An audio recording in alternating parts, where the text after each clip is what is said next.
So we only broke the story about 2 days ago. Something very exciting happened in 2011 involving both of these guys in Dublin.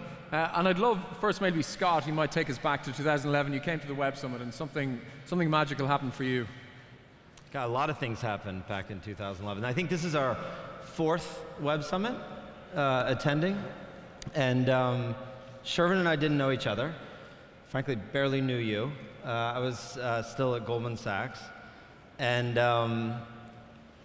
the magic began basically after the conference was over, in the evening, and everyone goes to the pubs. And the people I met in the pubs and the people I interacted with was truly magical. And there was this guy named Kevin Hartz, who I met, who has subsequently become a very close friend. He's the co-founder of Eventbrite.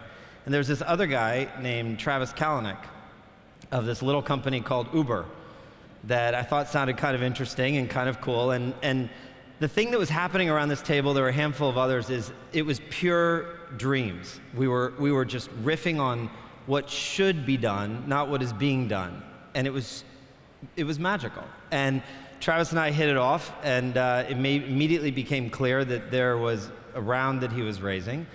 And at the time when I was at Goldman, I was leading a lot of our investments in internet, and I said, this one sounds pretty interesting. And so in my style, and you're going to hear about a second style in a second, in my style, I proceeded to go running with Travis, meaning laps around the little green across the street from the Shelburne, Stevens Green. And I actually went out for a run and did about 10 laps, and then I get the text from Travis, hey, let's go running. I was like, oh shit, after 10 laps. And then he comes out, he's like, I want to run 10, 15 laps.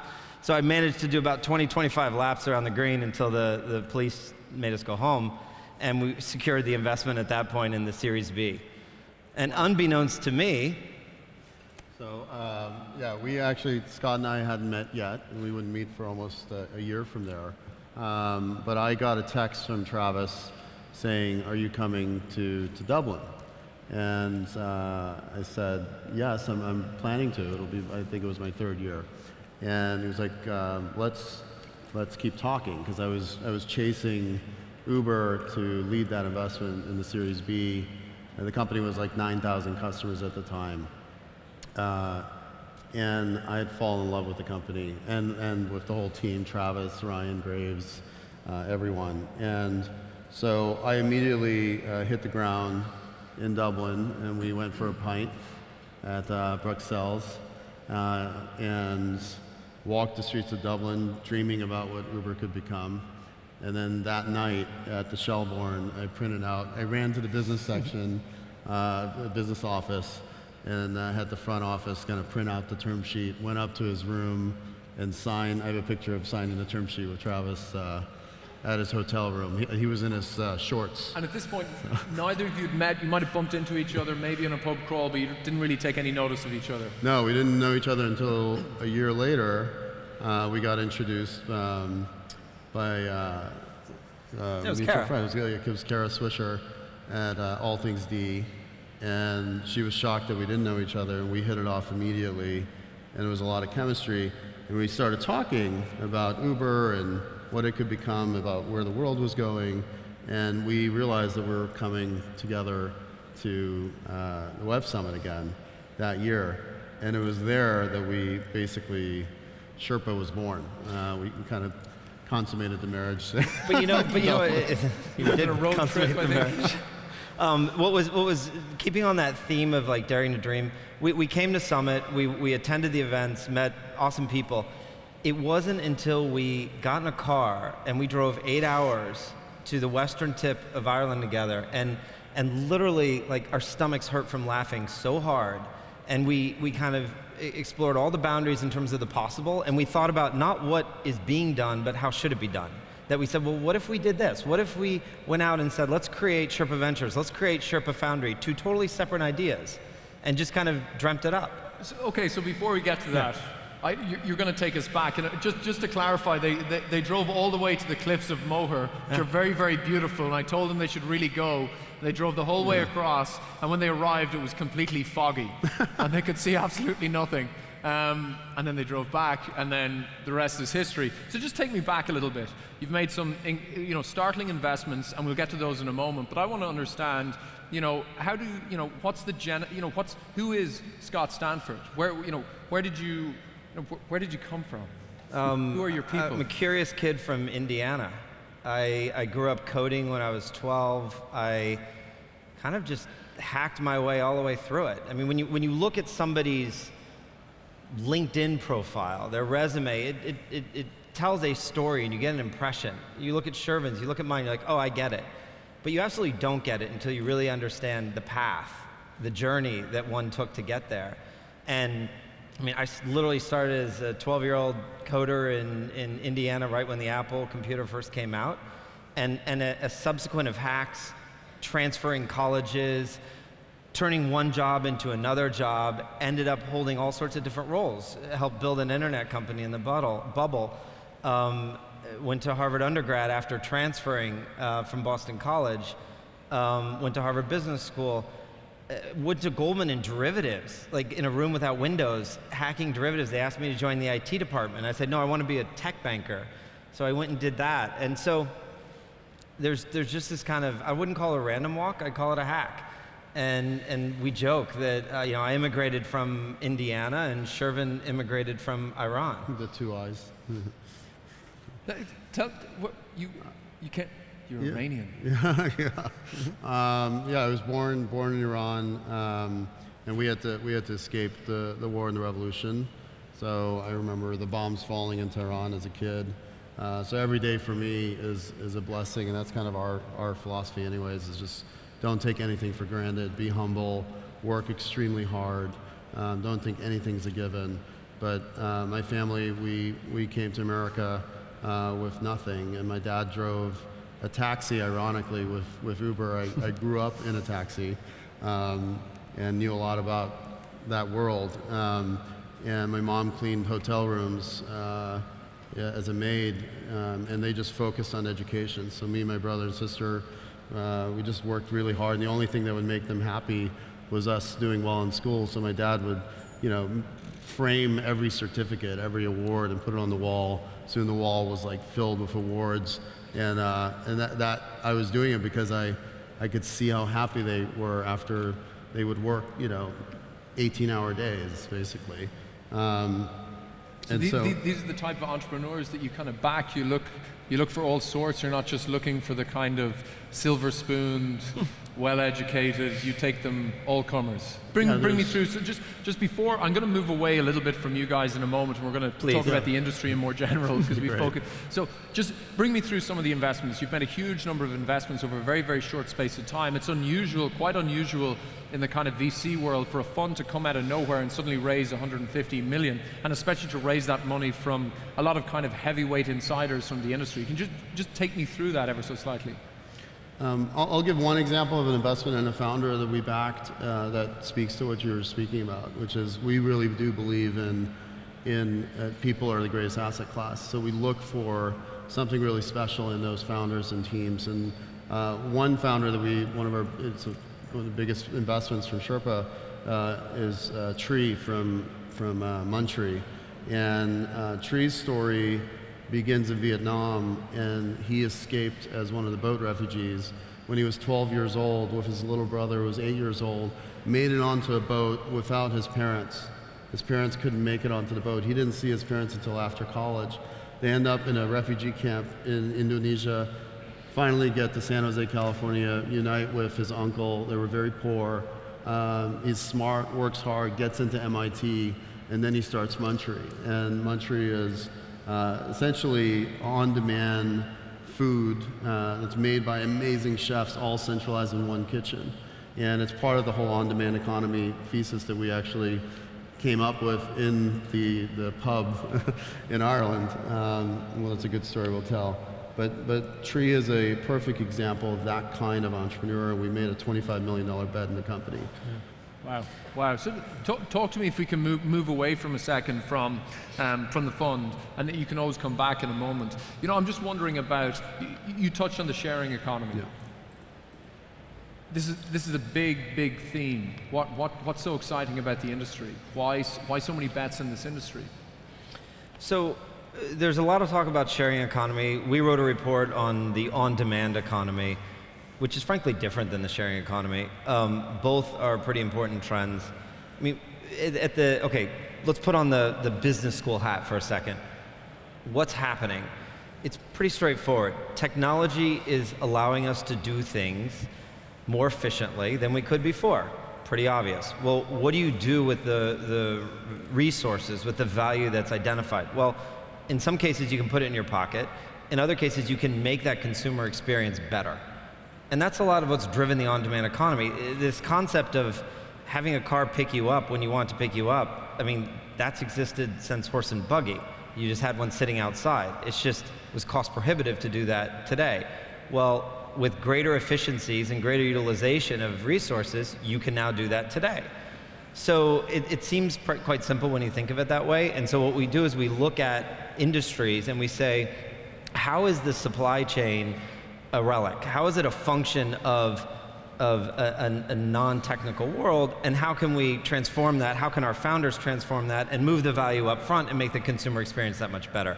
The sharing economy is, I think, a riff on that, which plays off of trust and connectivity and just simply says, okay, if people trust one another and there's an opportunity for them to transact, you don't even necessarily need to make money on that transaction, because there's so many things happening around that transaction that you can monetize, that you can make money from, that core transaction that people used to charge money for can actually be given away for free, because you can charge for the other things that have to be being done anyway.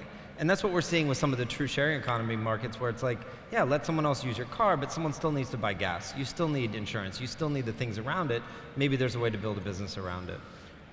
And I'll tell the story of the pub. So when we were here that year, we had a friend, Eamon O'Connor, who's since passed away. He was a great man.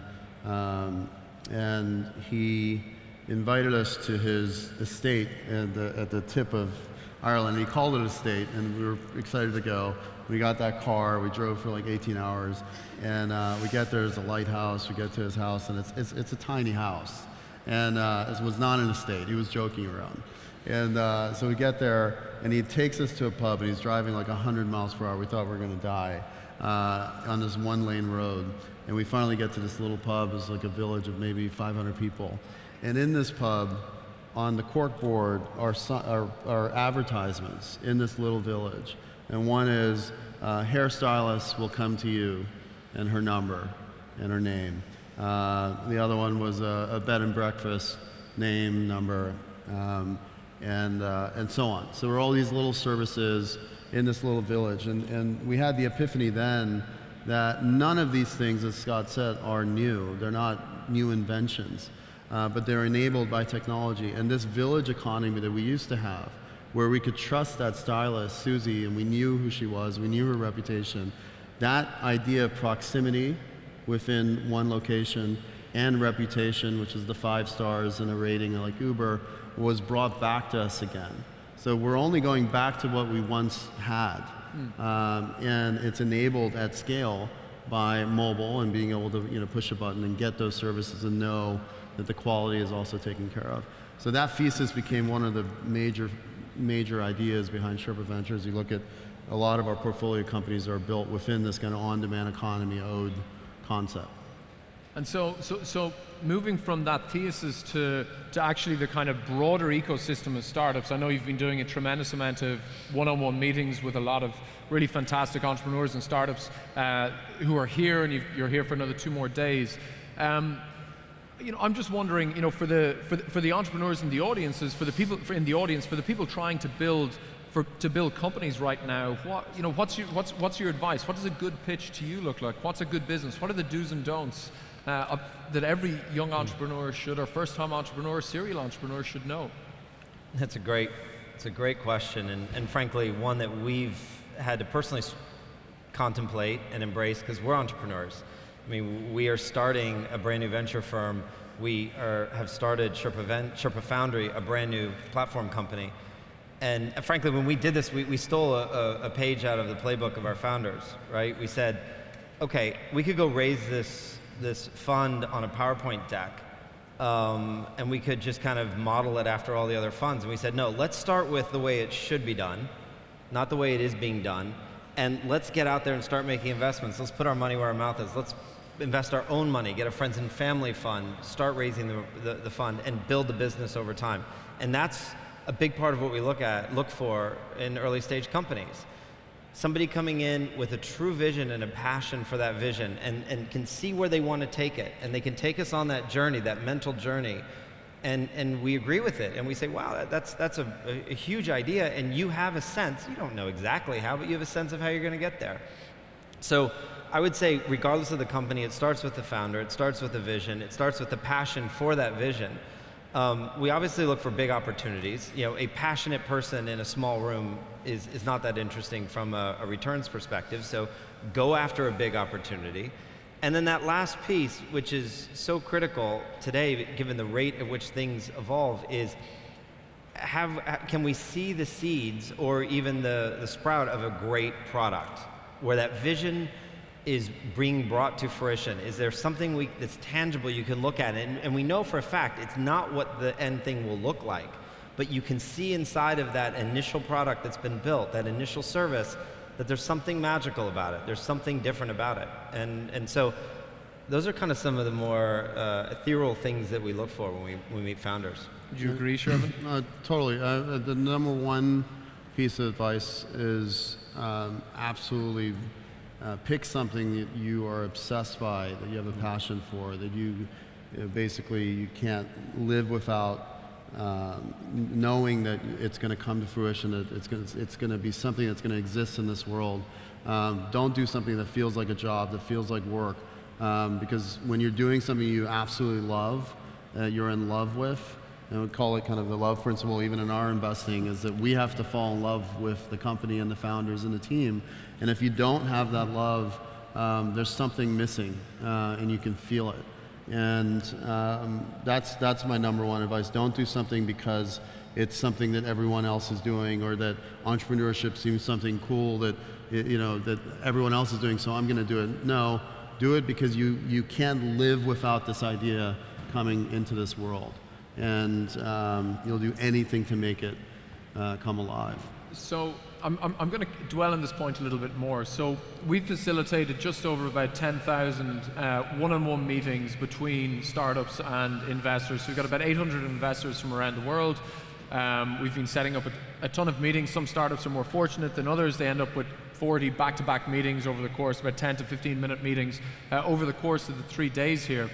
You know, when a startup sits down with you for 10 or 15 minutes, what's the best use of your time and their time? What do they just to reiterate, what are the key things they need to achieve in those 10 or 15 minutes?